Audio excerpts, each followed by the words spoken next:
Testemunhos Seletos, volume 2, capítulo 77. O colportor, um obreiro. O colportor inteligente, temente a Deus e amante da verdade, deve ser respeitado, porque ocupa uma posição igual à do pastor. Muitos de nossos jovens pastores e dos que se estão preparando para o ministério fariam, se verdadeiramente convertidos, muito bem trabalhando no campo da colportagem.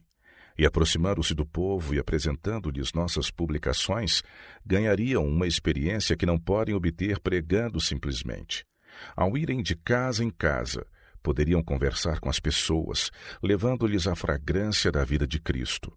Em assim se esforçando para abençoar outros, abençoar-se-iam a si mesmos, obteriam uma experiência na fé.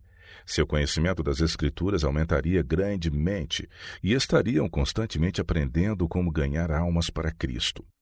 Todos os nossos pastores devem sentir-se na liberdade de levar livros consigo para dispor deles aonde quer que vão.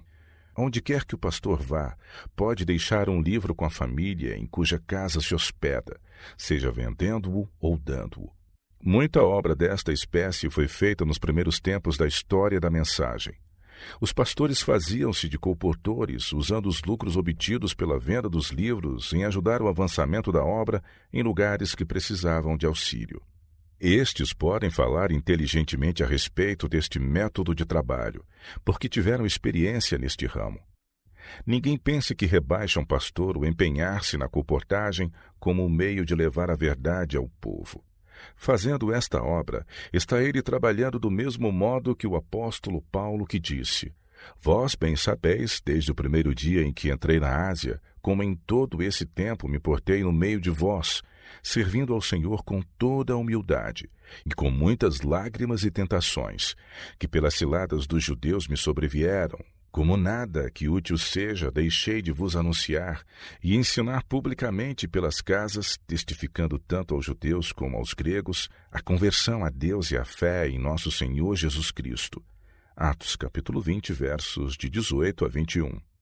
O eloquente Paulo, a quem Deus se manifestou de maneira maravilhosa, ia de casa em casa com toda a humildade de espírito e com muitas lágrimas e tentações. Colportagem. Verdadeiro ministério. Todos os que desejem uma oportunidade para o verdadeiro ministério e que se deem sem reservas a Deus, encontrarão na colportagem ocasiões de falar sobre muitas coisas pertencentes à futura vida imortal. A experiência assim ganha será de grandíssimo valor para os que se estão preparando para o ministério. É a assistência do Espírito Santo de Deus que prepara os obreiros, homens e mulheres, para se tornarem pastores do rebanho de Deus.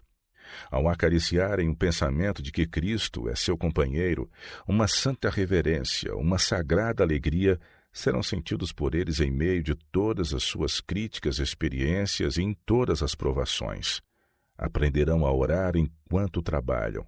Serão educados na paciência, bondade, afabilidade e simpatia.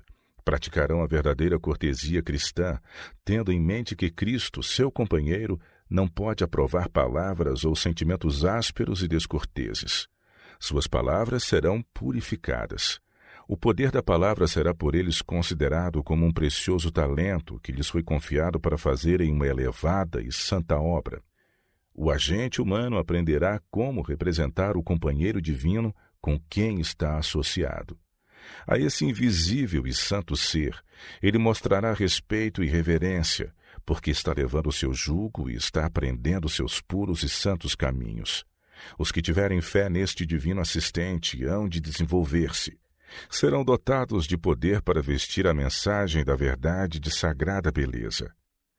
Há alguns que se adaptam à obra da colportagem e que podem fazer mais neste ramo do que pregando. Se o Espírito de Cristo habitar em seu coração, acharão oportunidade para apresentar sua palavra a outros e para dirigir a mente às especiais verdades para este tempo. Homens que se adaptam a esta obra empreenderam-na, mas alguns pastores insensatos lisonjeiam-nos, dizendo que seus dons deveriam ser usados em pregar, em vez de no trabalho da colportagem. Assim são influenciados a buscar licença para pregar.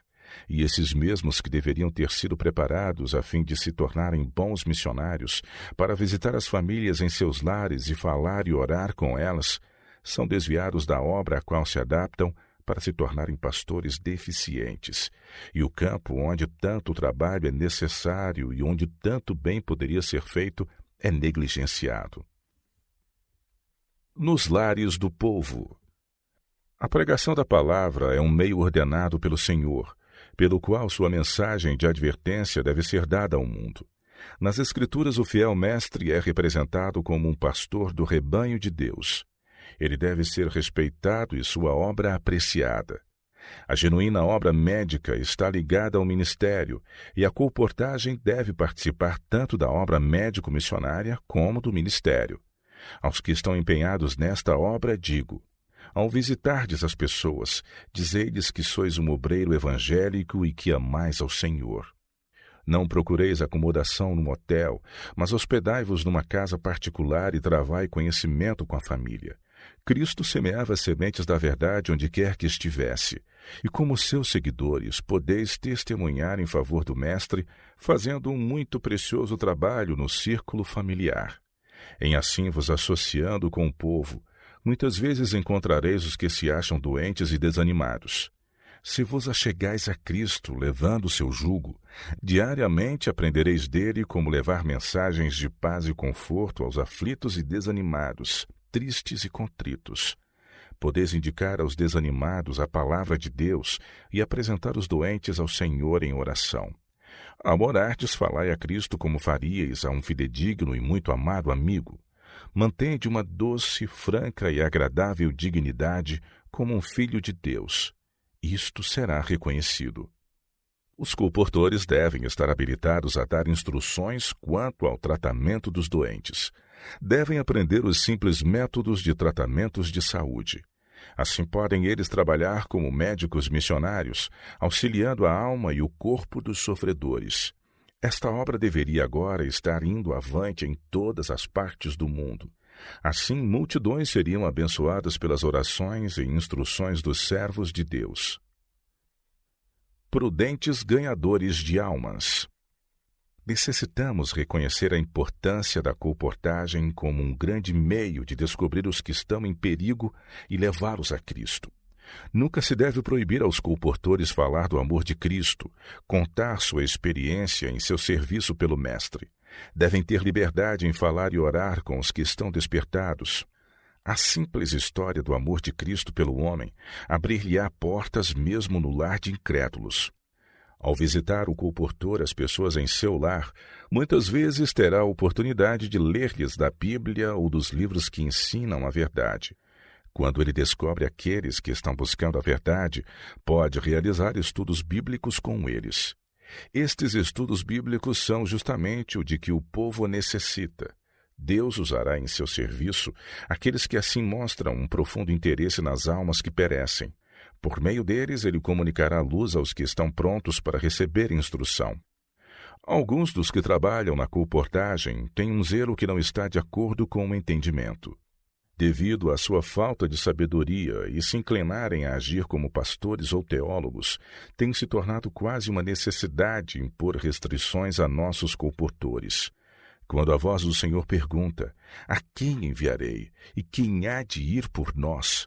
O Divino Espírito põe no coração a resposta: eis-me aqui, envia-me a mim. Isaías 6, verso 8. Mas tende em mente que a brasa viva do altar precisa primeiro tocar vossos lábios. Então as palavras que falardes serão palavras sábias e santas. Tereis sabedoria para saber o que dizer e o que deixar de dizer. Não tentareis revelar vossa habilidade como teólogos. Tereis cuidado de não levantar um espírito combativo ou despertar preconceitos, de introduzir pontos controvertidos de doutrina. Encontrareis bastante sobre o que falar, que não despertará oposição, mas abrirá o coração para desejar um conhecimento mais profundo da palavra de Deus. O Senhor deseja que sejais ganhadores de almas. Por isso, conquanto não devais impor ao povo pontos doutrinários, estais sempre preparados para responder com mansidão e temor a qualquer que vos pedir a razão da esperança que há em vós. 1 Pedro, capítulo 3, verso 15. Por que temor? Temor de que vossas palavras cheirem a presunção, de que sejam faladas palavras imprudentes, de que vossas palavras e maneiras não sejam segundo a semelhança de Cristo. Ligai-vos firmemente a Cristo e apresentai a verdade como se acha nele. Os corações não podem deixar de ser tocados pela história da expiação. Quando aprenderdes a mansidão e humildade de Cristo, sabereis o que dizer ao povo, porque o Espírito Santo vos dirá que palavras falar. Os que reconhecem a necessidade de conservar o coração sob o domínio do Espírito Santo serão habilitados a semear semente que germine para a vida eterna. Esta é a obra do colportor evangelista.